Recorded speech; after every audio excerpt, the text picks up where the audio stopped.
Gotcha. All right. So actually, we can go ahead and get started if you want. I don't have the most questions in the world. It's just kind of general stuff. Uh-huh. Um, yeah. So I'm not sure if we're recording or anything, but I can just go ahead and give you a few Yeah, minutes. yeah. I just hit. I'm recording on OBS, so you won't see it Oh, pop up here, but it does pick up the audio. gotcha. I guess a general thing, kind of my first question I was gonna ask.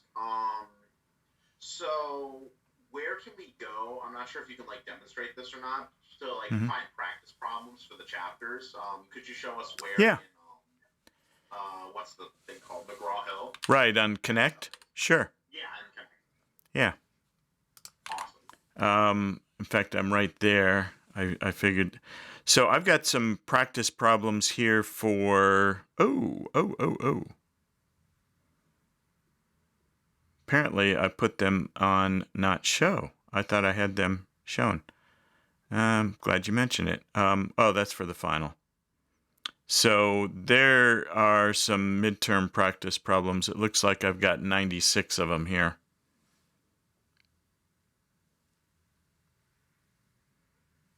Perfect. And do you do feedback on those, or are they automatically They're graded? automatically, and they give you. They should be giving you grading, not grades, but they should be giving you feedback in terms of where in the chapter plus a solution.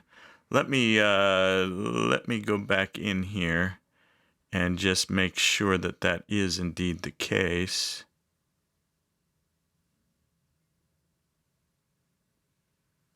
Oops, I don't want to. I don't want that. Go on, go away. Um, hmm. Student progress. Da. Come on. Oh, here we. All right, here we go.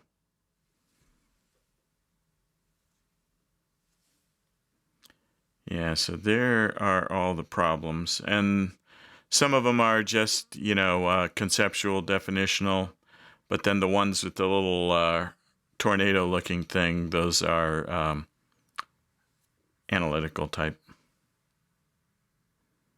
And let's see here. Got them labeled as practice. Going to expand this. There is no time limit. Unlimited attempts. And then let me edit the resources here. Hi, Hannah. Hi, how are you? Good, thanks. How are you doing? Pretty good. Good. Pretty good. How are you doing? I am, if you don't look at my eyes too closely, I'm hanging in there. Oh, that's Hey, good. Brad, how are you? Good. How are you guys doing? Good, thanks. I was just looking, Jonathan was asking about practice problems, and actually, I'm glad he mentioned it because apparently I had those turned off, so you should be able to see them now. Yeah, and here's the settings, Jonathan. So it should give you ebook resources, hints, as well as an option to even give me feedback. I've not seen how that actually works in practice, but so that's there. And maybe if you've got a window open in your browser, just double check on that and make sure that that's showing up for you. Yeah, I'm actually opened right now, and Okay. I'm not exactly where to start looking. Just go to the class directly on Connect. So Connect. Yeah, that's where I'm at. Oh, you are? Okay. The Investment Spring 2022 section 51, Yep. and then Let's see. You should be. What you should see is the week folders. Well, let me go over to what it claims as student view. yeah, I see the week folder. Here you go. Open right now, and I see it says practice problems Yep. for midterm. Yeah, right up here at the top. You might just have to reload that window, Jonathan. If you. Oh, maybe that might be it. That's Let me try probably that. it. Yep, that'll do it. Okay. Perfect. Thank you so much. Sure. Yeah, that'll give, and you should be able to go back into the regular homework too, and redo those without changing your scores. At least that's the setting that I put in there. So So we were just starting, Hannah and Brad, we were just starting on that. So I'm just going to open it up to questions that you all have, and any problems in particular you wanted to look at, any chapters in particular that were giving you difficulty. Let me see really fast. Mm-hmm.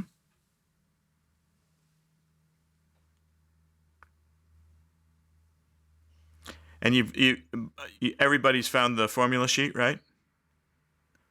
Okay. Yes.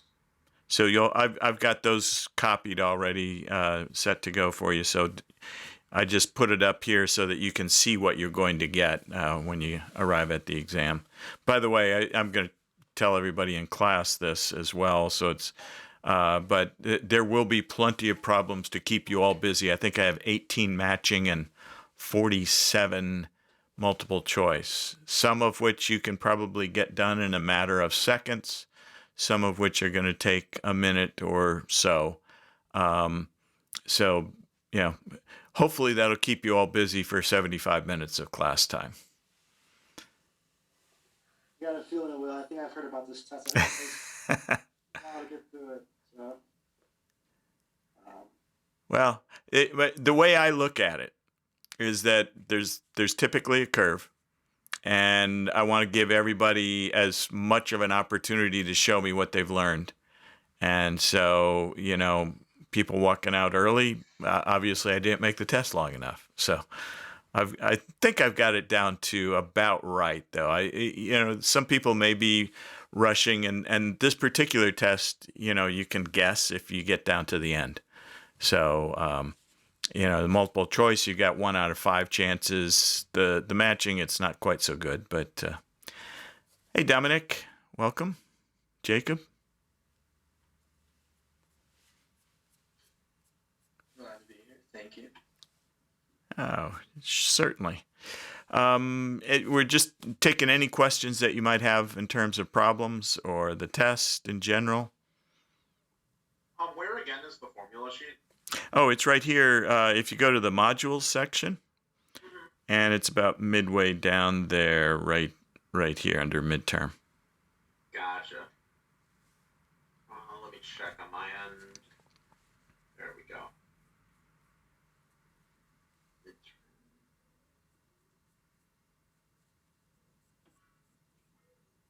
Huh. Not sure if I'm seeing a midterm module under mine. Maybe I need to reload it again. Oh shoot! Yeah, no, you're right. Oh man, I thought I had this. Reload and it should be there now. Oh, My apologies. This publish there versus it is. yeah, publish versus non-publish is bad news. Gotcha. So most of the stuff is in chapter 6. A little bit in 19. You got a bunch of ratios in there, and a few out here in chapters 1 and 2 as well. so would you say mostly the like the show your work problems or like problems you got working the math will probably come from like chapters like those chapters right there? Yeah, I mean, you can definitely count on stuff about short selling and margin long positions. You know, calculating a return, calculating a margin, calculating a price to a margin call. That would be the chapter 2 material. There's definitely going to be something on annualizing returns, either taking a monthly or a quarterly and annualizing it, or even taking a multi-year and putting it back down to a single year. Geometric arithmetic averages, that will definitely be on there. Valuation, without question. You're going to see free cash flow, the dividend discount, the residual income model, and as well as the relative stuff, either a PE, a PB, or a PS type relative valuation. Let's see. Yeah, what I do is basically when I look for problems, I try to go all through the homework. So going back over those homework problems should give you the best feel for what you're going to see in terms of analytical problems. Okay. I noticed like when I was doing the homework, some of the problems, like I'm looking at chapter 6, Mm-hmm. just some of like I know there's a lot of like work you have to do for some of these problems. Yeah. But like any way you can cut down like the work. Like I'm looking at like um, chapter 6, problem number 6. Okay, hang on a second. Let me get over to that. And come on. Stop the. Oh, here we go. Return to instructor view. There we go. Chapter 6, problem 6, you said, right? Yes.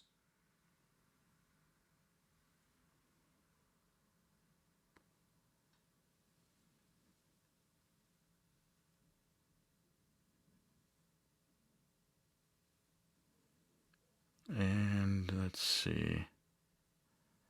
All right. Oh, yeah. Yeah.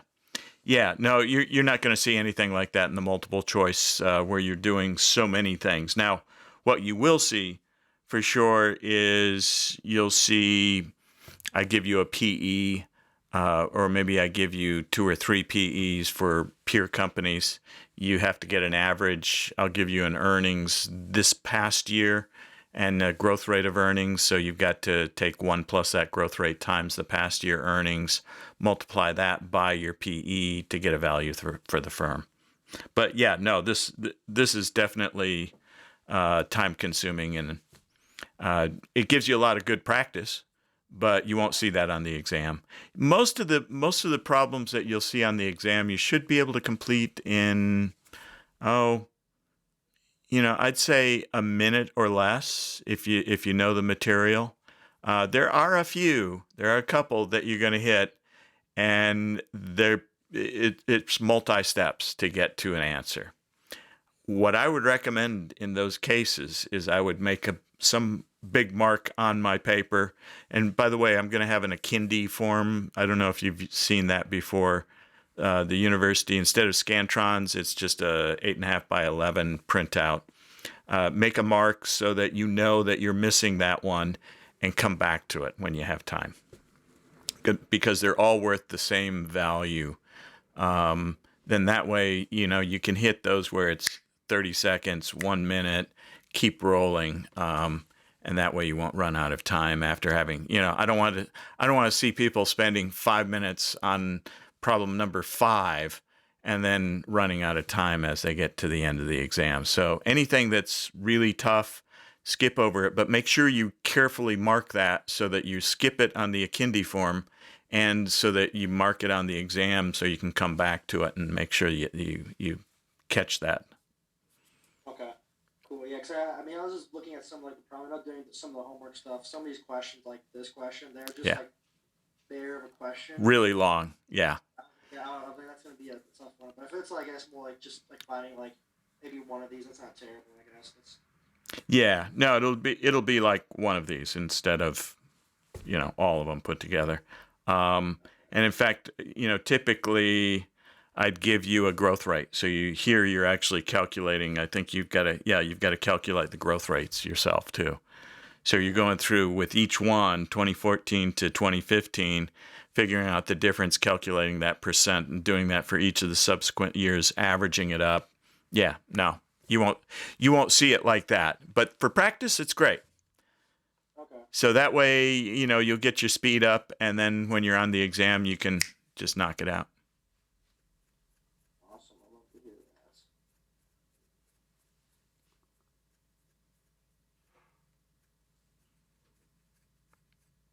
I have a question, kind of about something you mentioned. Yeah. You said sometime, I remember earlier in the semester, that the book had it backwards when it came to annualizing rates. Do you think we can go over that right now to make sure that we know what the annualization proper method is? Sure. And what I'll tell you is that was specific. That particular thing was specific to margin, to the call rate, the money call rate in margin. So that was the only spot where they have it wrong, completely backwards. So to get it right, let's see. Let me get to a spreadsheet, or a PowerPoint rather, so I can get to my Blackboard. Come on. There we go. Oop.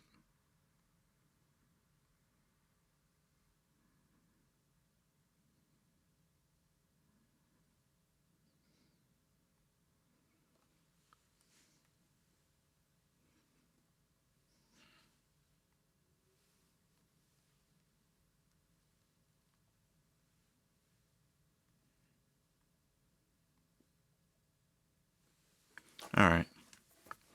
So the basic formula, whenever you're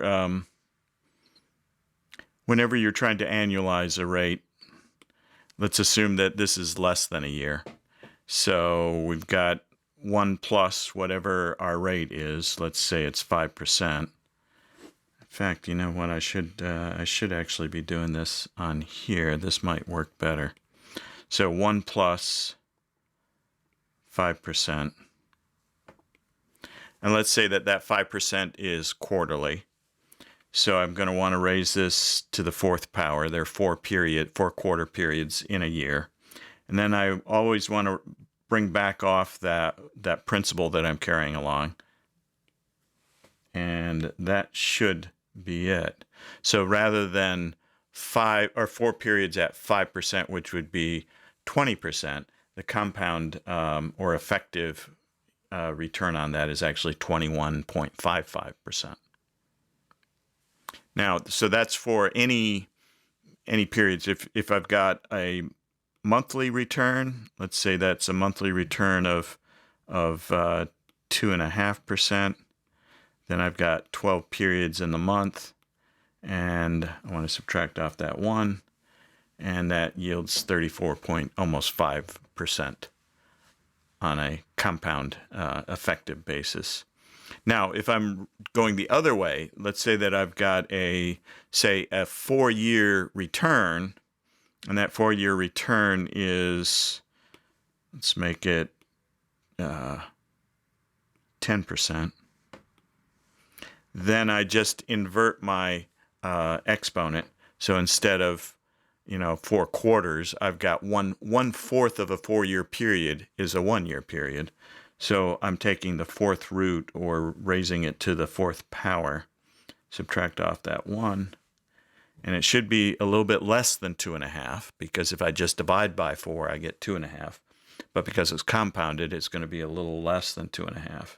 So 2.41%. So that's the... Well, I was going to say, so, whatever period the rate is, either you're either raising it to that power or you're taking that root. If it's less than a year, you're raising it to that power, however many periods in a year. And that could be like 2.5 periods in a year or whatever. And then you take the inverse of that when you're bringing it back from a larger period than a year back down to a year. But sorry, you were asking what? Oh, I was just going to clarify. So basically what you put in the exponent is basically what you would have to multiply the period by to get 1 year? Yes. So like if it's quarterly, you multiply it by 4 to get a year. If it's like a 4-year period, you divide it by 4 to get a year. Yep. Yeah, or another way to look at it is we're simply raising it to the 12 over 3 power, right? Because there are 3 months in a quarter, and there are 12 months in a year. So I could have written it that way, actually, and that would have probably clarified your question. Now, what they were doing in that money call rate, it was really the reverse. They were assuming that the stated return is a compound or effective yield. And so they were reversing that process, and it just doesn't, it's not the right way to do it. I've not run across anything like that. So I just won't have any problems that relate to the call money rate. So any of the problems that you have for margin long positions or short positions, they will not ask you to calculate an interest. And I do that simply because, I don't want people to get mixed up on that. That's a relatively small piece of it. So I'm more worried about you understanding how the long margin and how the short sale works. Great, that makes a lot of sense. Thank you. Okay, sure, you're welcome. What else? Anything else? Jacob, Dominic, Hannah? You guys have anything? I don't have anything right now. Okay. Just taking it in. All right. Me as well. I'm just listening to see what other questions from other people. Okay. I don't want to be greedy, but I have another, if that's okay. Yeah, go right ahead. This is a very quick one. Mhm. Are we gonna have to construct any balance sheets for this exam? Like pro forma? No. Gotcha. You should know how everything fits together, of course. So, when we think about free cash flow, you should know how to do that. You should know how to value one of the more complicated valuations is using that free cash flow model as it's stated in the book, right? Because they're actually getting the free cash flow for the enterprise. And if you remember those problems, let's see if I can find the homework problem that relates to that.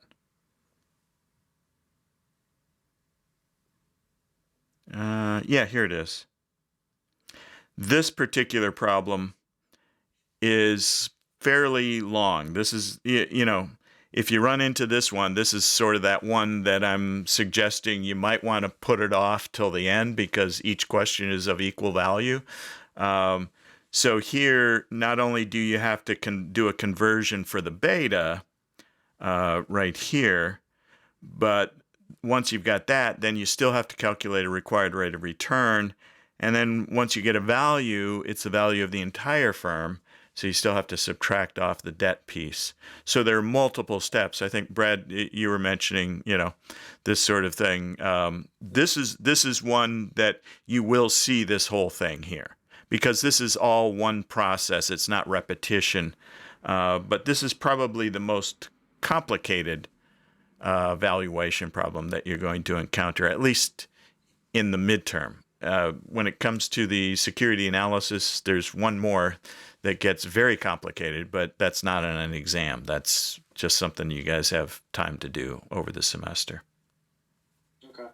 And I guess another question about the exam itself is, will there be questions that kind of build off each other? Like, for example, maybe a question like this will be the question where it would be like, find one of these questions, like find that, and then use that for the next question, or no? No. However, there will be questions. For instance, if you remember back to, I think it was chapter 2, where they showed you some quotes. So you'll have to use those quotes to answer a question, but it's only for that particular question. There are none where one depends upon another at all. Yeah. Okay. Oh, cool. I think that's all for me. I know I'm kind of leaving a little bit early, but Okay. I figured out where I'm at, so thank you. All right. So much. You're welcome. Yep. See you tomorrow.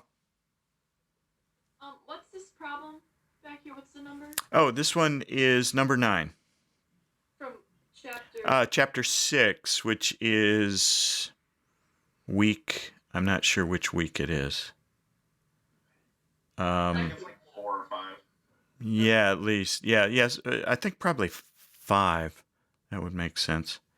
Yeah, and we could walk through this if you want. Actually, I'd love that. Okay, Thank you. sure. Let me jot down some of the details here. So, got an equity beta of 1.5, debt to equity ratio of 0.5, tax rate 21%, risk-free 4%, market risk premium 8%, And last year, free cash flow to the enterprise or to the firm was $45.5 million. Outstanding debt, market value of that was $116. And equity, the value of Julie's equity, find the value of Julie's equity, assuming 2.9% growth rate for free cash flow. So 2.9% is our growth rate. All right, so now let me switch over to this. Clear that out. So one of the first things we need to do, one other thing I want to grab here.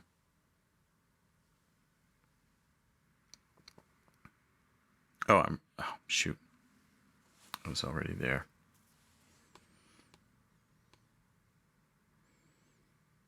So I'm going to need a few things off of the formula sheet here. And where are they?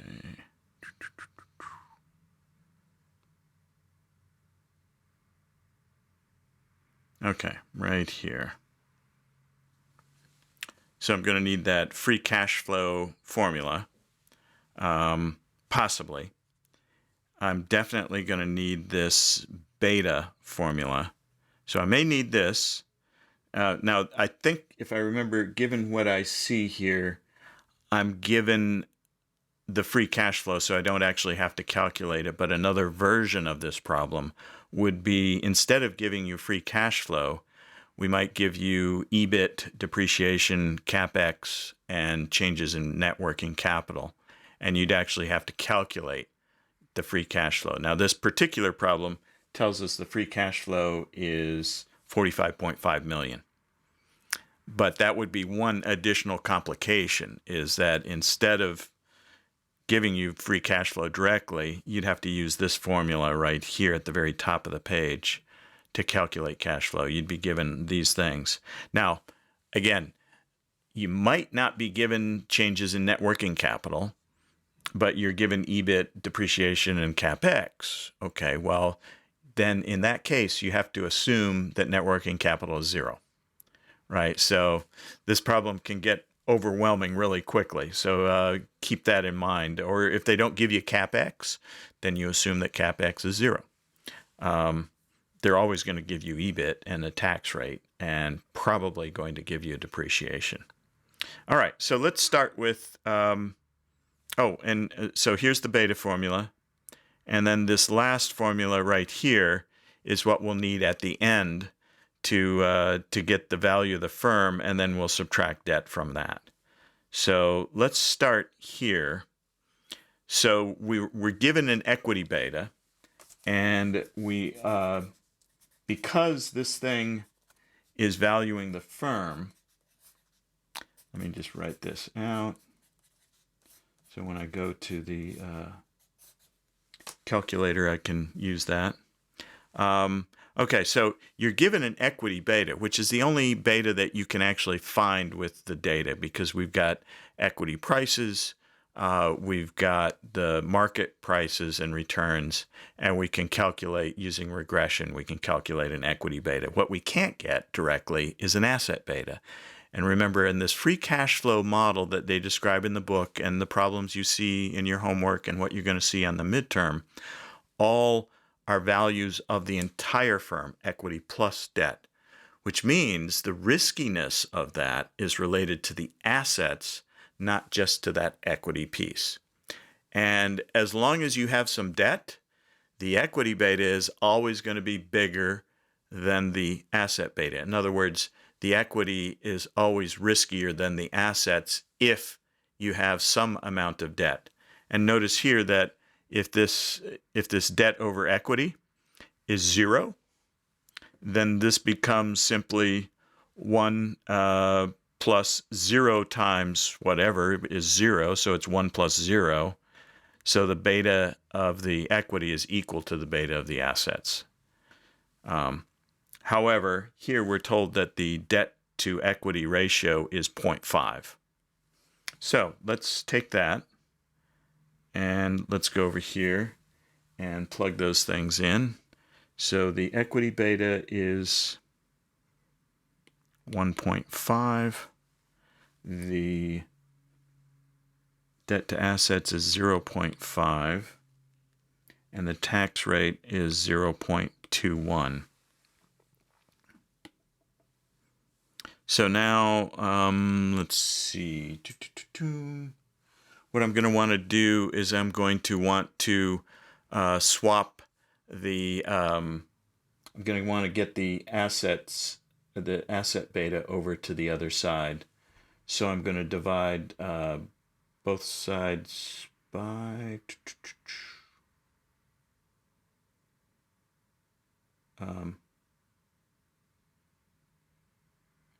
oh yeah, the simplest way is to divide both sides by what's in the brackets here. So how am I going to write this on here? So I've got my 1.5. I'm going to divide that by 1 plus 0.5 times 1 minus 0.21. Now let's hope that my little calculator here does this correctly. All right, get rid of this stuff. It did. Great. So I started with an equity beta of 1.5. I'm actually trying to, the way the formula is stated, notice the formula is stated this way, right? So what I did was I simply divided both sides of the stuff that's in the brackets here, right? So the beta for the assets is equal to the equity beta divided by that thing in the brackets. So that's all I did over here. So we get 1.075. I'm just going to round that off to 3. All right. So then the next thing to do is we're looking for a K. We're looking for the cost of capital for the firm. And we know that our risk-free rate is 4%. So 0.04 is our risk-free rate. Plus, and then it's the beta times, remember in the brackets, we either have the return on the market minus the risk-free rate, or if we're given the market risk premium, which is what we're given in this problem, and that happens to be 8%. So I put in 0.08. So my K, or the cost of capital for the firm, is 12.6%. So now I have,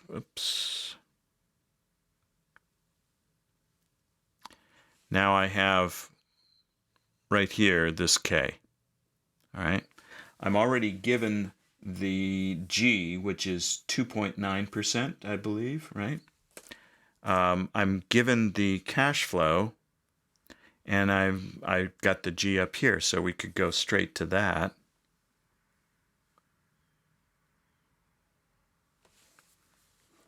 So let's take our 45.5 divided by, let me extend this a little bit, times 1 plus 0.029 divided by K, which is 12.6 minus G, which is,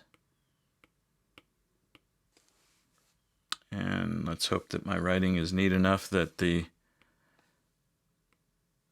little calculator thing will recognize it all. And nope. Okay. Let me try that again. 45.5 times 1 plus 0.029 divided by 0.126 minus 0.029. Now it should recognize that.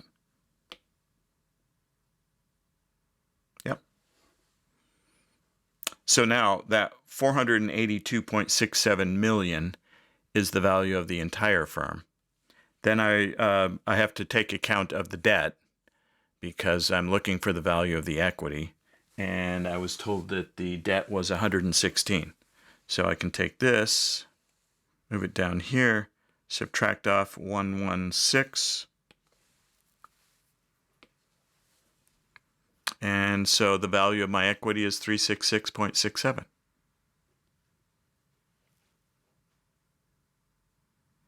And I'm done.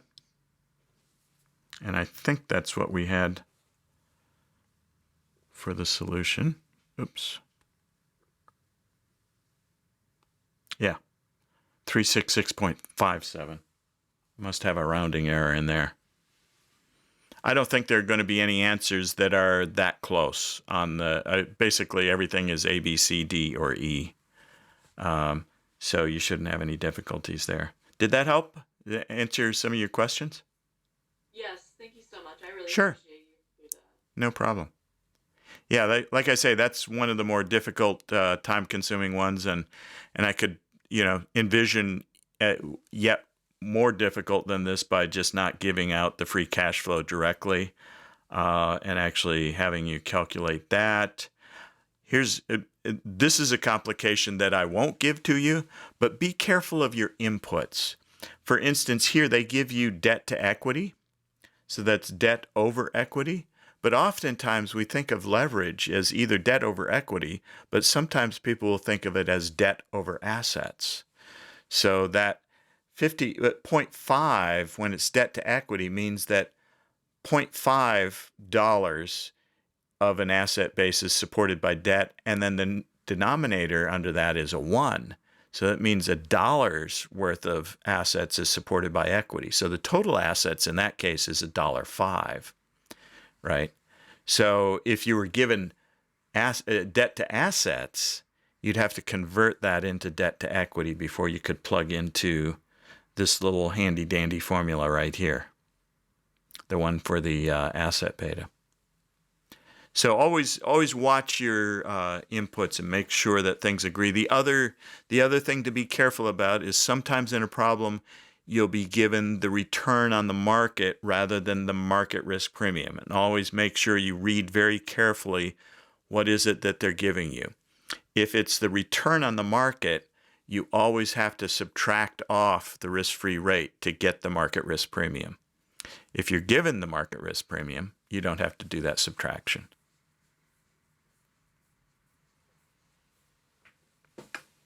Yeah, that's a good one to look at. All of Chapter 6 is really good to look at. I mean, there's a lot of good formulas and things that you all should have thorough understanding of. Any other questions? Formulas, conceptual stuff? Just a very brief question, kind of a technical one. Yeah. That I thought of while you're doing that problem. Are we allowed to bring a calculator? And if so, are there any restrictions on what type? The yes and no. No restrictions. I mean, I'm going to take everybody on their honor that they're not programming in a bunch of things. I mean, I've got a very old calculator that I could actually program in BASIC in it. I'm giving a formula sheet so you don't have to memorize that stuff.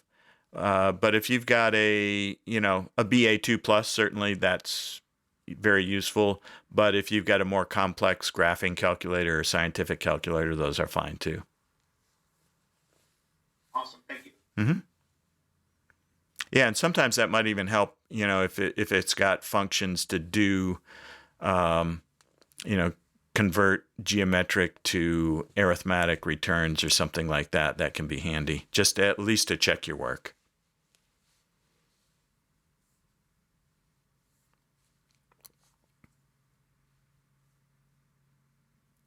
What else can I help with?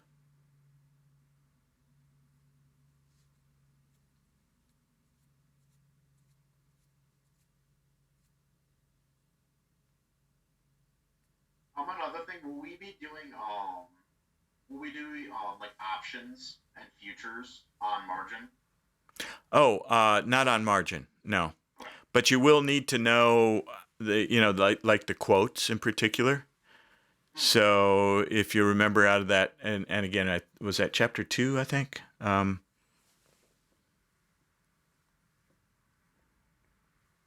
me go back to Connect.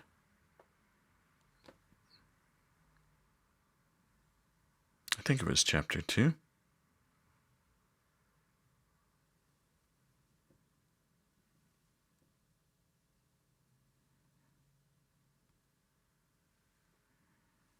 And we're going to go over here.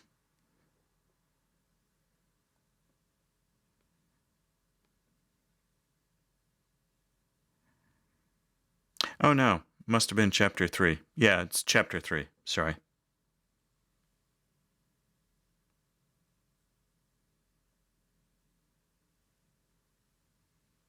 So, for instance, something like this.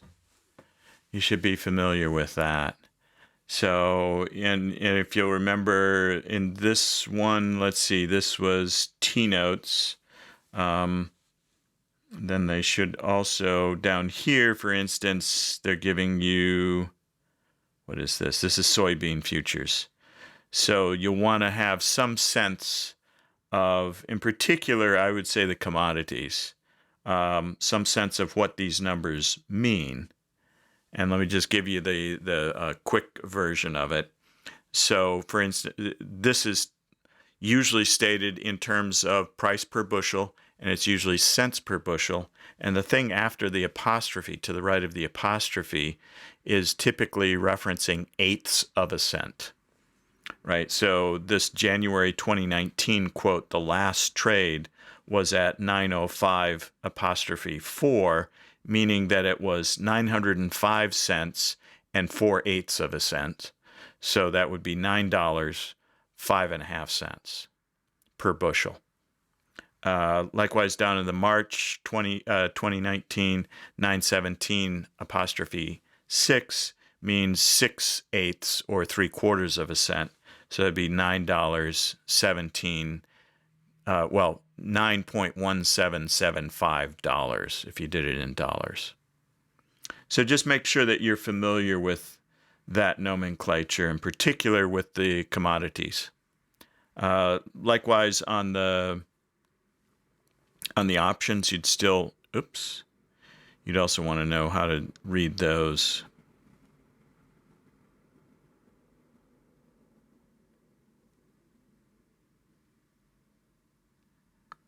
Actually, I don't believe, I need to make sure I mention this in class tomorrow.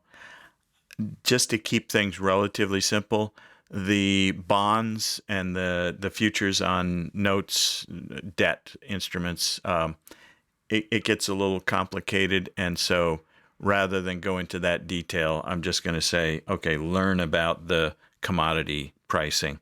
Don't worry about the notes or the bond pricing.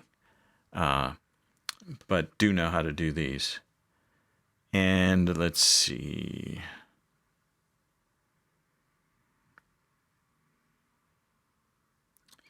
Also on the option pricing, be familiar with how this is set up, and certainly be familiar with the bid and the ask and which one you would use, right? So if I were to say something like, you want to buy the $60 Nike contract, you want to buy the call.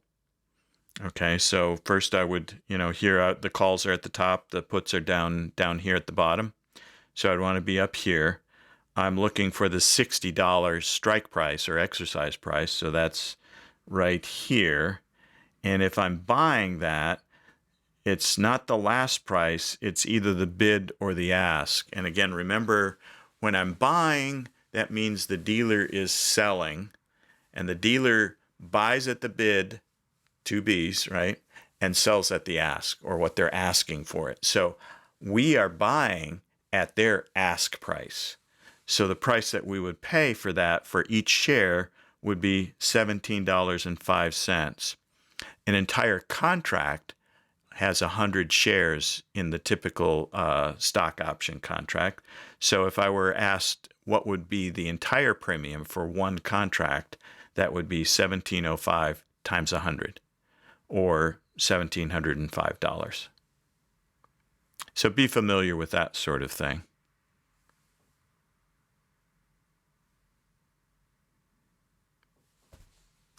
Does that help? Okay, good. What else?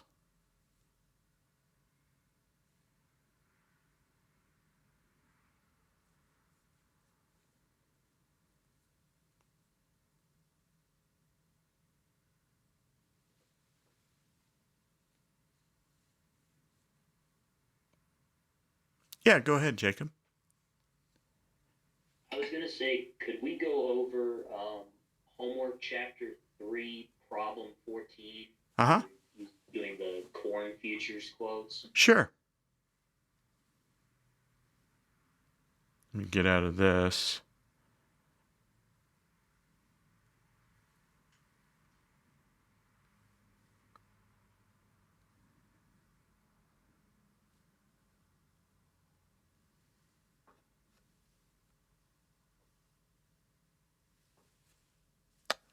Come on. There we go. And you said problem 15? Problem 14. Oh, sorry. Yeah. Yeah, that's a good one to look at. Okay. So we're told that each contract has 5,000 bushels. So up at the very top there is where you see that. Got the various months, March, May, July, September, and that's for delivery. And then we've got open, high, low, settle, and change in open interest. So let's see, how many of the March contracts are currently open? So to answer that one, you're going over here to this open interest. And open interest, the definition of that is simply the number of contracts that exist right now. And so that'd be 597,913 contracts exist right now. And how many of these contracts should you sell if you wish to deliver 195,000 bushels of corn in March? And each contract, regardless of the delivery date, is for 5,000 bushels. So there we would simply take the 195, divide by 5,000. So that would be 35 contracts. Right, so I'm just taking, oops.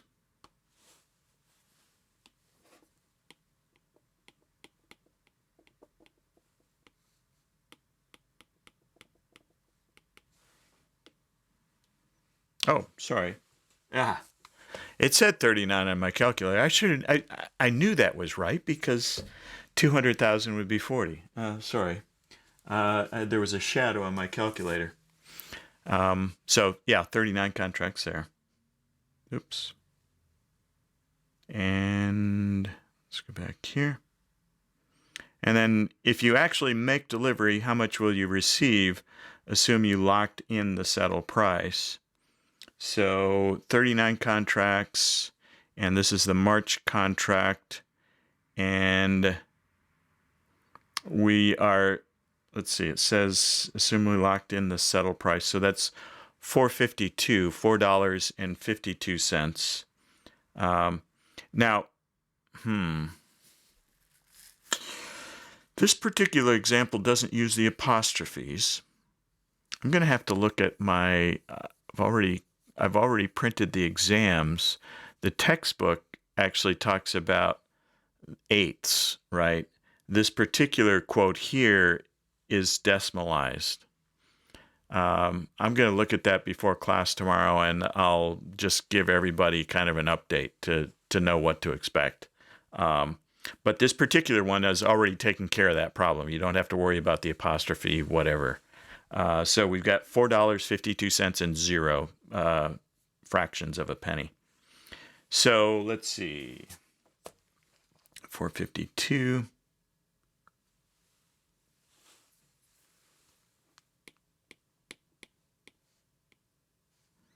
times, we just need to do the 195,000 bushels.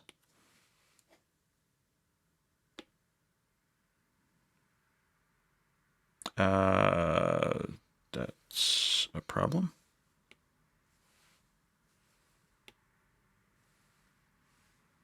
Let's recalculate that. There we go. So that should be $881,400. And yeah, hopefully that's what they've got. So yeah, you could expect to see one or a couple of those questions like that. I think each question is going to be discrete like this, though it won't be all together in a single multiple choice. You might be asked to calculate the total cost or the total amount you would receive if you delivered that, or you might be asked to calculate the number of contracts that you would need to sell, or you might even be asked to tell how many contracts are currently open. But it wouldn't be, I don't think any of these are put together into a single problem that I recall. Does that help? Yes. Okay. Let's see what 15 is.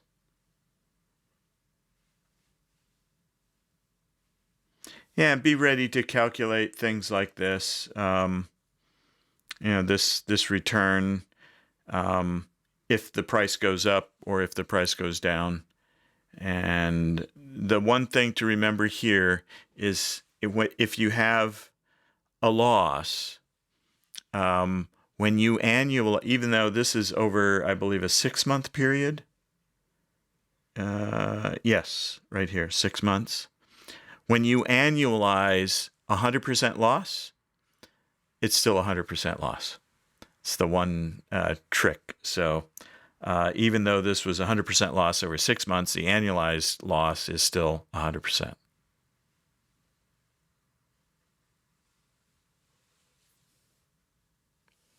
Any others on the homework or any of the application stuff that are up on the...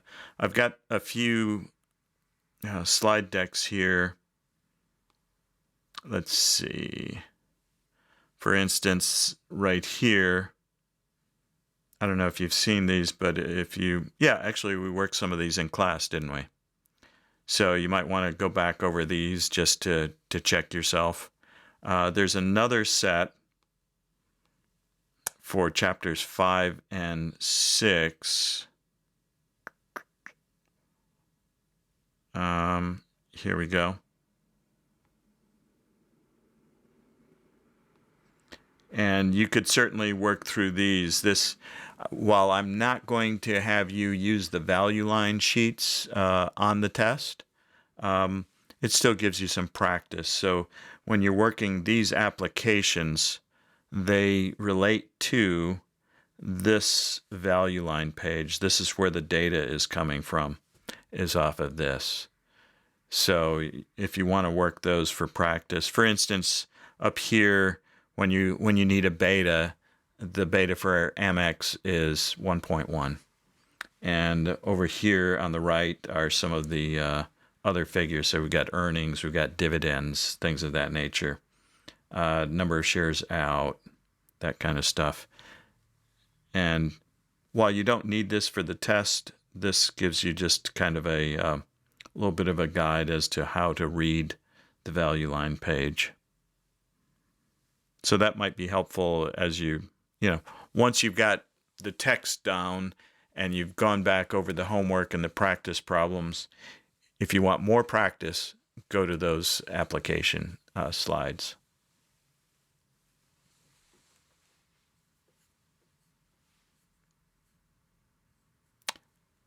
What else? Anything else that you can think of?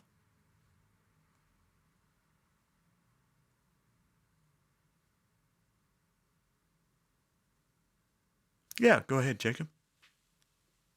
So for the matching section, Mm-hmm. like I know you had mentioned in class that it will not be like a process of elimination. You'll Right. have to know the terms. Will there be anywhere like one term may apply to like more than one definition? No. Okay. Yeah. So you'll always, whenever you've used a term, if you've used it, and here's the trick, right? If you get it wrong and cross it out, it might actually might actually need to go somewhere else. But I think for the most part, yeah, you can, as you use them, you can cross them off the list. And I've got them listed alphabetically, so that hopefully will help you to move through that relatively quickly. That's good, because I've had some other classes where it's like they one answer for one term, and one term could apply to like three different answers. No, but I like it. No, I haven't done that on this one. Yeah, for some reason, when you're using Canvas, if you do an online test, it won't let you do those alphabetically. But on this one, everything is alphabetical. So if you know that, hey, yeah, that's a secondary share, just look down alphabetically and you'll find the answer. And would the best strategy to study for these matching type questions just be go back through the glossary, maybe create like flashcards or like a Quizlet or something? Just Yep. Yeah, absolutely. So for instance, it's actually chapter 5 that's terminology rich.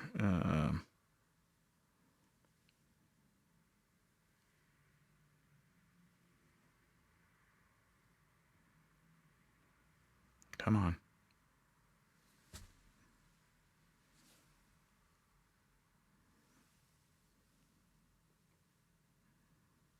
And if you go back here to the key terms. I don't know why I was thinking that when you do that, it loads. Oh, man. That's clumsy. That's clunky. I was going to say, I thought you could go to that key term and just click it and get the little,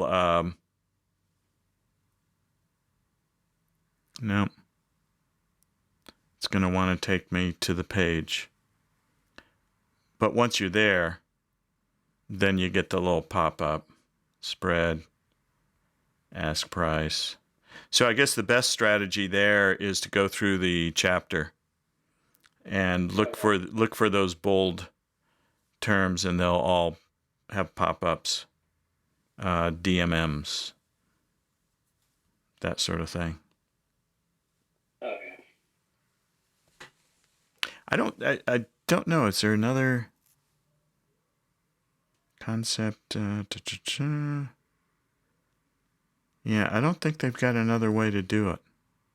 It'd be nice if they just had a whole deck, where you could go through and kind of literally make it like a flashcard. You see the definition, and then you answer and flip it over and see if you got it right. Might suggest that to McGraw-Hill. It won't help you guys on this one, but maybe next year. I don't know. Yeah. I don't know. I haven't looked it through to see if they're pretty evenly weighted across the chapters. Probably not, because there's so many more terms in, say, chapter 5. A little bit in chapter 6 is kind of heavy. The other chapter 1, 2, 3. Yeah, 3 will have, stuff about derivatives, futures, options. So that will have probably more than, say, chapter 1. I don't think has many. Chapter 19 and 20, especially 20, are more econ related things. So you can kind of, if you're running short on time, I'd focus on those terminology rich chapters. Okay. Yeah, I had another question. Mm-hmm. So I know chapter 19 we talk about pro forma financial statements. Yeah. Will we be asked to recreate a pro forma financial statement? Nope. Not on the exam. Just on the security analysis, and there you're going to actually do your own in a spreadsheet.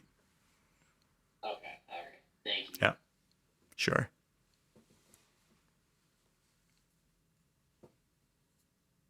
What else?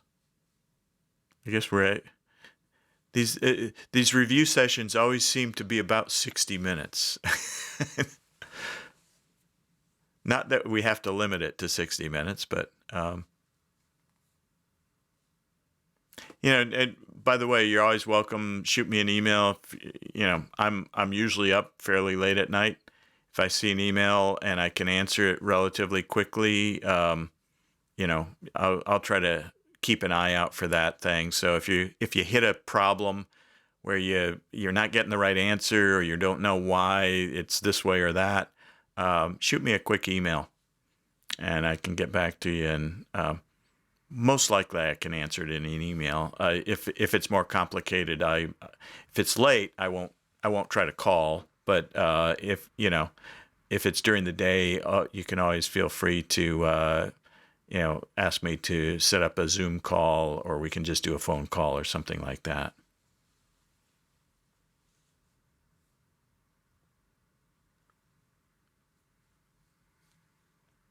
What else, Hannah?